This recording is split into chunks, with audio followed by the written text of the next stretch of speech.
आज का टॉपिक है यूनिट सेकंड सॉल्यूशन का vapour pressure of a liquid कि लिक्विड का वेपर प्रेशर क्या होता है। ये वेपर प्रेशर जो है आपने 11th क्लास में किया हुआ है। आप थोड़ा और ब्रीफली देखते हैं कि वेपर प्रेशर क्या है। वेपर प्रेशर जो है वो एक क्लोज्ड कंटेनर में प्रोड्यूस होता है। कैसा कंटेनर होना चाहिए? क्लोज्ड। अगर मान लीजिए आपका ओपन कंटेनर है, इसमें आपका वाटर है और ये आपका ओपन कंटेनर है, तो इसमें वेपर जो है वो निकल जाएंगे। ठीक है, तो वेपर प्रेशर प्रोड्यूस नहीं होगा। पर वेपर प्रेशर कब प्रोड्यूस होगा? वेपर प्रेशर का केस कब एग्जिस्ट करता है? जब आपका कंटेनर क्लोज है। कैसा कंटेनर है? क्लोज कंटेनर है। ओके, तो क्लोज कंटेनर है और इसको वाटर को हमने क्या किया? भाई हीटिंग करना स्टार्ट किया। इस वाटर को हमने क्या किया? हीट करना स्टार्ट किया। हीटिंग से क्या होता है, जो ये मॉलिक्यूल्स होते हैं वाटर के, ये जो मॉलिक्यूल्स होंगे इनको एनर्जी मिलनी स्टार्ट हो जाएगी। मॉलिक्यूल्स को क्या मिलेगी? एनर्जी मिलनी स्टार्ट हो जाएगी। एनर्जी मिलेगी, काइनेटिक एनर्जी इंक्रीज होगी इनकी, तो मॉलिक्यूल्स इधर उधर मूव करना स्टार्ट करेंगे, एक दूसरे के साथ टकराएंगे, कंटेनर की वॉल के साथ टकराएंगे, तो ये क्या करते हैं? मूव करना स्टार्ट करते हैं। ठीक है, मूव करना स्टार्ट करेंगे तो कंटिन्यू जब हीटिंग चलती रहती है तो कुछ मॉलिक्यूल्स ऐसे होंगे जिनकी एनर्जी बहुत ज्यादा हो जाएगी, वो लिक्विड सरफेस को छोड़कर ऊपर चले जाएंगे। ठीक है, जिनको हम क्या कहते हैं? ये जो है कुछ मॉलिक्यूल्स ऐसे होंगे जिनकी एनर्जी बहुत ज्यादा होगी और वो क्या करेंगे? लिक्विड सरफेस को छोड़कर ऊपर चले जाते हैं, जिनको हम कहते हैं वेपर्स। क्या कहते हैं इनको हम? वेपर्स। और ये है आपका कोई भी लिक्विड। ओके, ठीक है। अब ये जो वेपर्स हैं, हीटिंग चलती रहती है कंटिन्यू, तो ये जो प्रोसेस है कि लिक्विड जो है, लिक्विड मॉलिक्यूल्स वो वेपर्स बनकर ऊपर चले गए, इसको हम क्या बोलते हैं? इवेपोरेशन।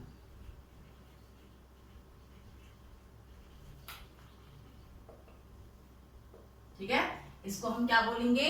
इवेपोरेशन बोलते हैं।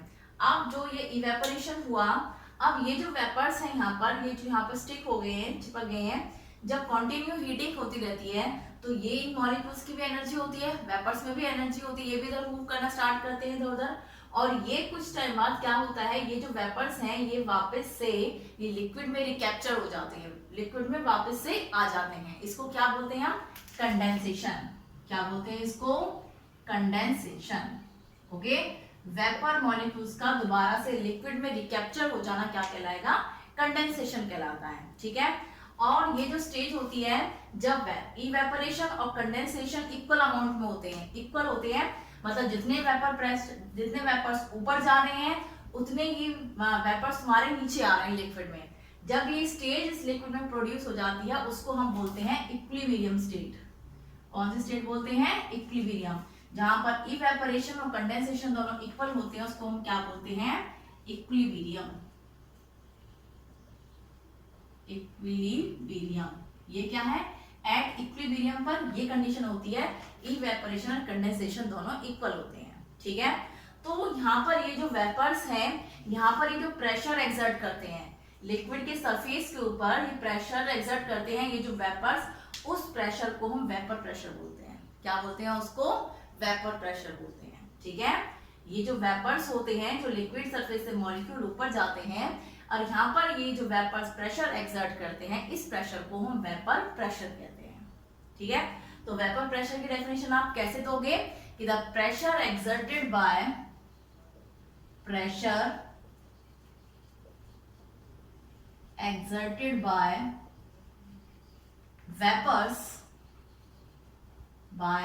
vapors above the liquid surface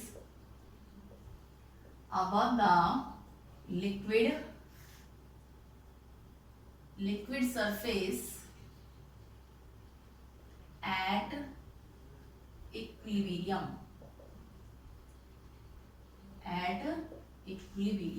okay, इसको हम क्या कहते हैं? वेपर प्रेशर बोलते हैं। कि जो प्रेशर एक्सर्ट होता है लिक्विड के अबव सरफेस पर, ठीक है, किसके द्वारा? वेपर्स के द्वारा, उसको हम क्या बोलते हैं? वेपर प्रेशर बोलते हैं। ठीक है, वेपर जो प्रेशर एक्सर्ट करते हैं उसको हम क्या बोलेंगे? वेपर प्रेशर बोलेंगे। आगे समझ में, तो कंडीशन क्या होनी चाहिए? रेट ऑफ इवेपोरेशन और कंडेंसेशन दोनों क्या होनी चाहिए? सेम होनी चाहिए, इक्वल होनी चाहिए, यानी इक्विलिब्रियम की स्टेट होनी चाहिए। उस टाइम जो वेपर प्रेशर एक्सर्ट करते हैं उसको हम क्या कहते हैं? वेपर प्रेशर बोलते हैं। ठीक है भाई, ये हो गया। इसके बाद आते हैं कि वेपर प्रेशर को कौन कौन से फैक्टर्स इफेक्ट करते हैं। ठीक है, vapour pressure depend upon following factors.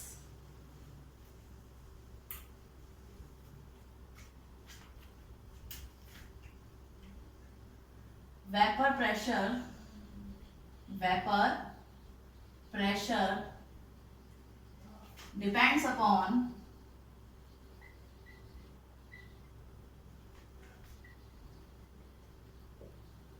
following factors।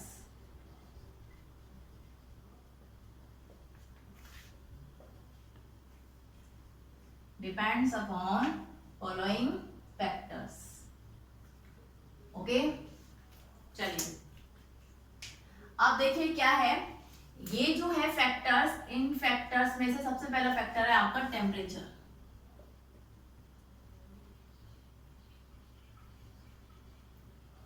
क्या है आपका टेम्परेचर। वेपर प्रेशर है, फॉलोइंग फैक्टर्स पर डिपेंड करता है। फर्स्ट फैक्टर है आपका टेम्परेचर। वेपर प्रेशर कौन कौन से फैक्टर्स पर डिपेंड करता है, तो टेम्परेचर है।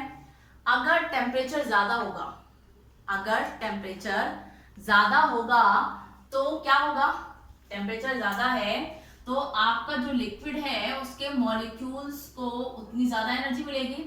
टेम्परेचर जितना ज्यादा होगा मॉलिक्यूल्स को एनर्जी उतनी ज्यादा मिलेगी। जितनी ज्यादा मॉलिक्यूल्स को एनर्जी मिलेगी उनकी काइनेटिक एनर्जी उतनी ज्यादा होगी। जितना टेम्परेचर ज्यादा है मॉलिक्यूल्स की काइनेटिक एनर्जी उतनी ज्यादा होगी। काइनेटिक एनर्जी जितनी ज्यादा होगी उतने ही ज्यादा लिक्विड मॉलिक्यूल्स अपने सरफेस को छोड़कर वेपर्स में कन्वर्ट होंगे। तो जितने वेपर्स में कन्वर्ट होंगे उतना ही वेपर प्रेशर ज्यादा होगा। ठीक है, तो जितना ज्यादा टेम्परेचर होगा उतना ही ज्यादा आपका वेपर प्रेशर होगा। ठीक है, तो टेम्परेचर क्या है आपका, टेम्परेचर जो है वो डायरेक्टली प्रोपोर्शनल है वेपर प्रेशर के। ओके, ठीक है, P2 मींस क्या है यहाँ पर वेपर प्रेशर है।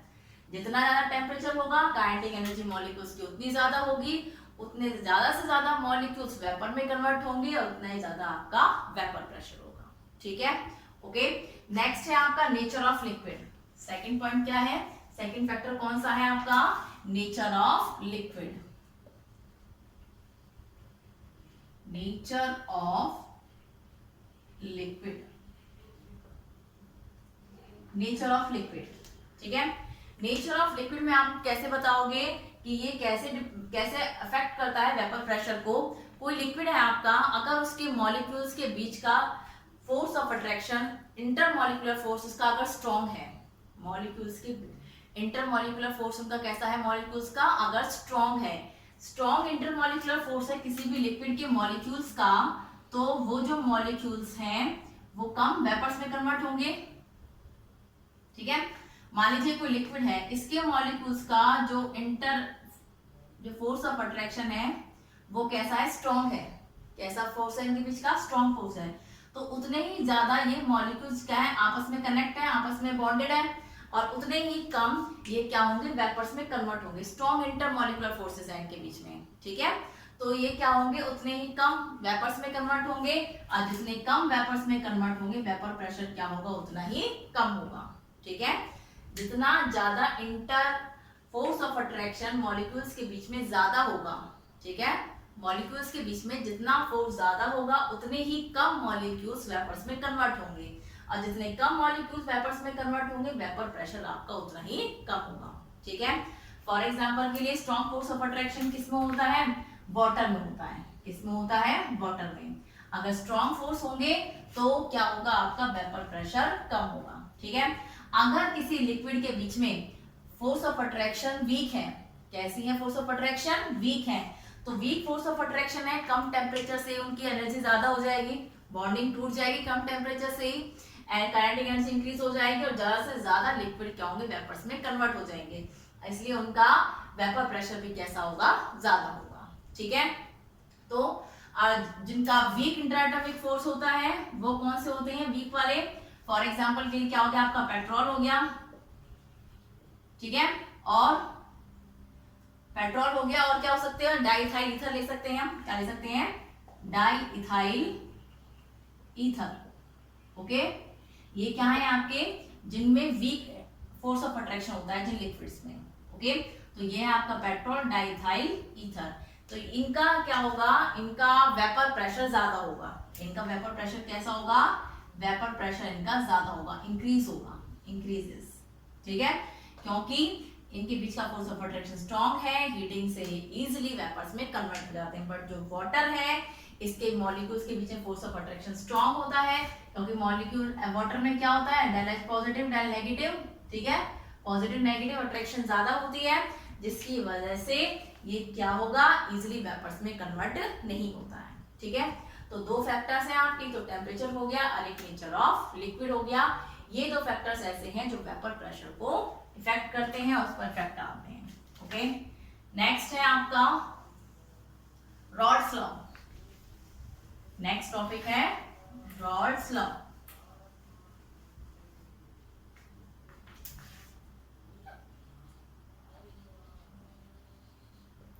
Rod's law for solution containing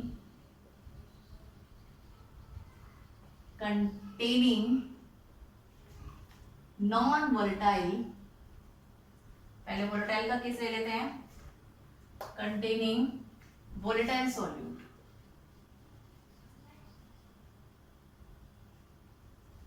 volatile solute। Okay, अब यहां पर ये वोलेटाइल एक वर्ड आया है, वोलेटाइल, ठीक है। चलिए पहले वोलेटाइल और नॉन वोलेटाइल को डिस्कस कर लेते हैं, क्या होता है volatile and non volatile solute.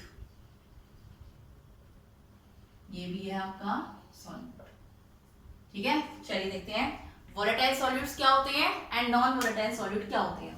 Volatile solute वो होते हैं जो इजीली अपने वेपर्स में कन्वर्ट हो जाते हैं, ठीक है, which are easily converted into its vapours.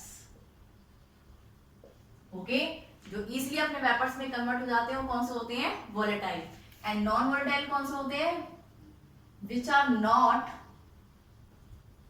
not easily converted into its vapors, converted into its vapors। Okay, जो इजीली अपने वेपर्स में कन्वर्ट नहीं होते हैं वो कौन से होते हैं, नॉन वोलेटाइल सॉल्यूट होते हैं। क्लियर, ठीक है। नॉन वोलेटाइल में आप क्या ले सकते हो, नॉन वोलेटाइल में आप क्या ले सकते हो, सुक्रोज ले सकते हो, चीनी, ये मोस्ट ऑफ सॉलिड फॉर्म में होते हैं जो नॉन वोलेटाइल होते हैं। क्लियर, और वोलेटाइल में आप क्या ले सकते हो, जो इजीली अपने वेपर्स में कन्वर्ट हो जाते हैं, पेट्रोल हो गया, बहुत इजीली वेपर्स में कन्वर्ट हो जाता है, ठीक है। तो इसमें इसका एग्जांपल क्या होगा, पेट्रोल, इसका एग्जांपल क्या हो गया, सुक्रोज। ओके, तो ये दोनों जो है वोलेटाइल नॉन वोलेटाइल है। वोलेटाइल इजीली अपने वेपर्स में कन्वर्ट हो जाते हैं और नॉन वोलेटाइल इजीली अपने वेपर्स में कन्वर्ट नहीं होते हैं, ठीक है। तो सबसे पहले हमें यहाँ पर वोलेटाइल और नॉन वोलेटाइल देखना था। अब हम देखेंगे कि रॉड्स लॉ क्या है। रॉड्स लॉ हमें एक ऐसे सॉल्यूशन का निकालना है, ऐसे सॉल्यूशन का रॉड्स लॉ अप्लाई करेंगे हम उस पर। रॉड्स एक साइंटिस्ट का नाम है जिसमें कैसा सॉल्यूट है, वोलेटाइल सॉल्यूट है। कैसा सॉल्यूट है आपका, वोलेटाइल सॉल्यूट है, ठीक है। तो अकॉर्डिंग टू दिस लॉ, ये लॉ क्या कहता है, अकॉर्डिंग टू दिस लॉ, अब ये लॉ क्या कहता है, इसमें हमें सॉल्यूट कैसा लिया, हमने वोलेटाइल लिया है, ठीक है। तो according to this law, the vapour pressure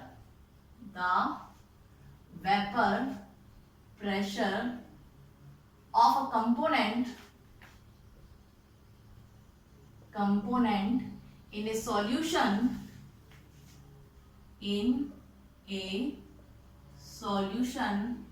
at a given temperature is equal to product of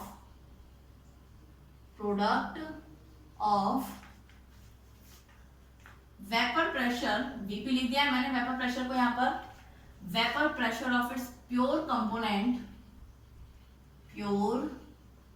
component and its mole fraction, and its mole fraction. Okay, तो क्या है आपका ये लॉ क्या कहता है कि वेपर प्रेशर एक कंपोनेंट का, कंपोनेंट मतलब क्या है यहाँ पर, कंपोनेंट मतलब क्या है, सॉल्यूट प्लस सॉल्वेंट, ठीक है, सॉल्यूट और सॉल्वेंट को हम क्या कहते हैं, कंपोनेंट कहते हैं, क्लियर। तो vapour pressure of a component in a solution at a given temperature is equal to the product of vapour pressure of its pure component and it's mole fraction. Okay, for solvent देखिए कैसे, for solvent क्या कहा है, किसी भी component का, हमने solvent ले लिया, किसी भी कंपोनेंट का जो वेपर प्रेशर है, जैसे मैंने सॉल्वेंट को लिया वेपर प्रेशर, सॉल्वेंट के लिए क्या यूज करते हैं हम, ए, तो vapour pressure of A is equal to, vapour pressure किसी भी कंपोनेंट का इक्वल टू होता है product of vapour pressure of its pure component, इसका प्योर कंपोनेंट का वेपर प्रेशर, प्योर कंपोनेंट को हम कैसे लिखेंगे, पी नॉट ए, कैसे लिखेंगे हम, P not A, and it's mole fraction, and it's mole fraction यानी X A. Okay, P A क्या है, यहाँ पर ये जो पी ए है इसका मतलब क्या है, वेपर प्रेशर ऑफ सॉल्वेंट, किसका है ये, वेपर प्रेशर ऑफ सॉल्वेंट, ठीक है। पी नॉट ए किसका है vapour pressure, vapour pressure of pure solvent, vapour pressure of pure solvent, clear. And यहाँ एक्स से क्या है, मोल फ्रैक्शन ऑफ सॉल्वेंट, ये क्या है आपका, मोल फ्रैक्शन ऑफ सॉल्वेंट, क्लियर, ठीक है। तो ये कहता है रॉड्स लॉ कि किसी भी कंपोनेंट का वेपर प्रेशर किसके बराबर होता है, उसके प्योर कंपोनेंट के वेपर प्रेशर और उसके मोल फ्रैक्शन के प्रोडक्ट के बराबर होता है, ठीक है। तो ये सॉल्वेंट के लिए हो गया। अगर मैं सॉल्यूट के निकालूं, for solute, for solute, solute के लिए क्या होगा बेटा, पीए की जगह क्या आ जाएगा, सॉल्यूट के लिए हम क्या करते हैं, vapour pressure of B, B use करते हैं सॉल्यूट के लिए, B is equal to vapour pressure of pure solute into its mole fraction X B, clear. ये मान लीजिए आपका फर्स्ट, तो ये है आपका second equation, clear. Okay, next for solution, solution के लिए क्या यूज करोगे, क्या करोगे आप, सॉल्यूशन के लिए PS, vapour pressure of solution is equal to P A plus P B, okay, vapour pressure of solvent plus vapour pressure of solute, इन दोनों का सम होगा। तो क्या करेंगे हम, adding first and second, adding first and second, first और second को हम ऐड कर देंगे, पी ए ये है आपका, पी बी ये है, P A plus P B चाहिए हमें, तो इन दोनों को हम क्या करेंगे, ऐड करेंगे, ठीक है। ऐड के लिए ऊपर देख लो, इसको हम हटा देते हैं, ओके। चलिए देखिए, अब ये जो है वेपर प्रेशर ऑफ सॉल्यूशन का निकालना है हमें। सॉल्यूशन क्या होगा कि सॉल्यूट का वेपर प्रेशर, सॉल्यूट का और सॉल्वेंट का दोनों को ऐड कर दो, ठीक है। तो ये आपका सॉल्वेंट का है और ये आपका सॉल्यूट का है, ये आपका सॉल्वेंट का ये वाला वेपर प्रेशर और ये वेपर प्रेशर आपका सॉल्यूट का है, इन दोनों को हम ऐड कर देंगे सॉल्यूशन के लिए। तो पीएस इज इक्वल टू क्या होगा, P not A into X A plus P not B into X B, यही होगा, P not B into X B, clear, ठीक है बेटा। इतना ऑल्सो हमें पता है बेटा, और क्या पता है हमें कि आपका जो ये है x A plus X B किसके बराबर होता है, 1 के बराबर होता है, पता है हमने मोल फ्रैक्ट किया था, मोल fraction x A plus X B किसके बराबर होता है, 1। अगर हमें यहाँ से एक्स ए निकालना है, क्या निकालना है, एक्स ए, तो क्या होगा, 1 माइनस एक्स बी होगा, 1 माइनस एक्स बी। तो ये जो एक्स ए की वैल्यू है इधर पुट कर दीजिए, ठीक है, इस एक्स ए की वैल्यू को उधर पुट कर दीजिए, तो क्या होगा, P S is equal to P not A, X A की जगह क्या रखोगे, 1 minus X B, 1 minus X B plus P not B into X B, हो गया इतना, ठीक है। मल्टीप्लाई करिए इसको, P नॉट A माइनस 1 से हो गई है माइनस ये वाला P naught A into X B plus P naught B into X B. Clear? इतना हो गया। इसके बाद क्या होगा, आप क्या करोगे, आप ये भी एक्स बी की टर्म है, ये भी एक्स बी की टर्म है, इन दोनों में से एक्स बी कॉमन ले लीजिए, तो क्या होगा P naught A plus X B हमने इसमें से कॉमन ले लिया, इन दोनों में से क्या ले लिया, एक्स बी कॉमन ले लिया, तो क्या हो गया P naught B minus P naught A। Clear? ये किसके बराबर है, PS के। ये आ गया आपका फाइनल रिजल्ट। ओके, तो ये क्या है, rods law for solution containing volatile solute. इसके लिए ये rods law for solution containing volatile solute. तो क्या होता है रॉड्स लॉ, कि किसी भी कंपोनेंट का वेपर प्रेशर किसके बराबर होता है, उसी कंपोनेंट के, उसी प्योर कंपोनेंट के वेपर प्रेशर और उसके मोल फ्रैक्शन के बराबर होता है, इक्वल टू होता है। ठीक है भाई? ओके, चलिए अब हम नेक्स्ट देखते हैं rods law for solution containing non volatile solute.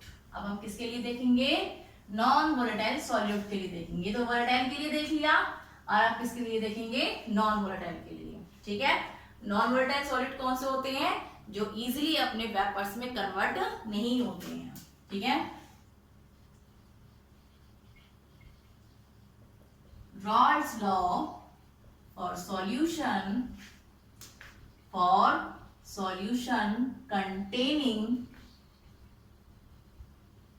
containing non-volatile solute,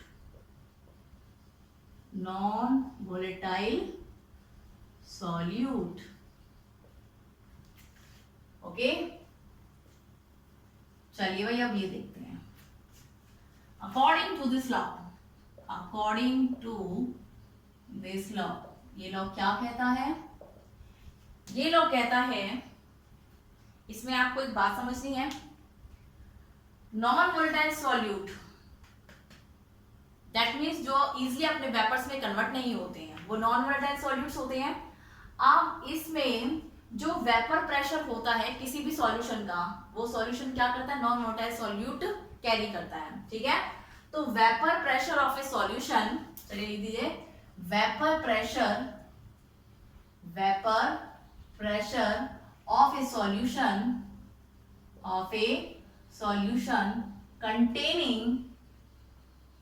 containing non-volatile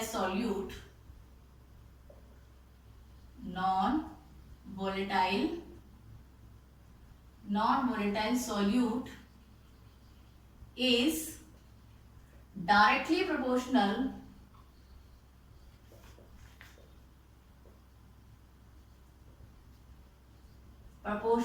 to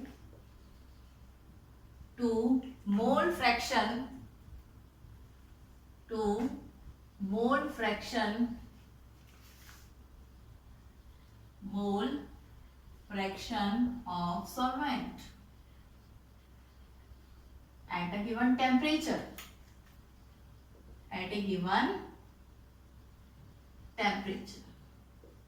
okay.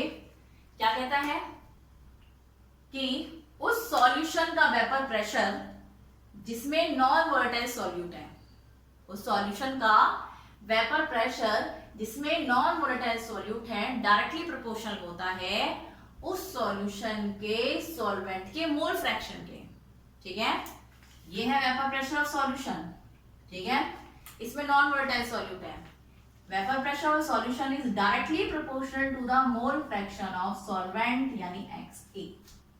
ये है आपका Raoult's law for solution containing non volatile solute. किस पर डिपेंड करता है, सिर्फ उसके मोल फ्रैक्शन पर डिपेंड करता है, वेपर प्रेशर पर डिपेंड नहीं करता है। किस पर डिपेंड नहीं करता है, इस सॉल्वेंट के वेपर प्रेशर पर डिपेंड नहीं करेगा, सिर्फ उसके मोल फ्रैक्शन पर डिपेंड कर रहा है। ठीक है, क्यों नहीं डिपेंड करेगा, क्योंकि इसमें जो ये सॉल्यूट है आपका नॉन वोलेटाइल सॉल्यूट है, ये तो वेपर्स में कन्वर्ट हो ही नहीं रहा, क्योंकि नॉन वोलेटाइल है, इजिली वेपर्स में कन्वर्ट होता नहीं है। दैट्स व्हाई सॉल्यूट का इसमें कोई कंट्रीब्यूशन नहीं है, सिर्फ सॉल्वेंट का कंट्रीब्यूशन है। ठीक है, तो वेपर प्रेशर ऑफ सॉल्यूट तो इसमें यूज होगा ही नहीं, सिर्फ क्या यूज होगा, सॉल्वेंट यूज होगा, क्योंकि जो सॉल्यूट है वो तो वेपर्स में कन्वर्ट ही नहीं हो रहा। दैट्स व्हाई इसका जो वेपर प्रेशर है, इस सॉल्यूशन का जो वेपर प्रेशर है वो किस पर डिपेंड करता है, मोल फ्रैक्शन ऑफ सॉल्वेंट पर डिपेंड करता है, डायरेक्टली प्रोपोर्शन होता है उसके। ठीक है, इसका डेरिवेशन कैसे करेंगे हम, देखिए ड्राई करेंगे इसको, तो इससे क्या होगा, क्योंकि हमारा जो है, जो हमारा वेपर प्रेशर है वो किस पर डिपेंड कर रहा है, उसके मोल फ्रैक्शन पर डिपेंड कर रहा है, सॉल्यूट पर डिपेंड नहीं कर रहा है, क्योंकि सॉल्यूट जो है वो नॉन वोलेटाइल है। ठीक है, तो क्या होगा हमारा PS is equal to XA होगा। PS इज इक्वल टू क्या होगा हमारा, XA हो गया। XA क्या होता है, किस पर डिपेंड कर रहा है हमारा, जो ये आपका सॉल्यूशन वेपर प्रेशर है सॉल्यूशन का, ये किस पर डिपेंड कर रहा है हमारा, डिपेंड कर रहा है totally mole fraction of solvent के ऊपर डिपेंड कर रहा है। ठीक है, तो ये जो हमारा डिपेंड कर गया सारा सॉल्वेंट के ऊपर। तो देखिए यहाँ पर PS is equal to X है आपका, आपने पढ़ा होगा कि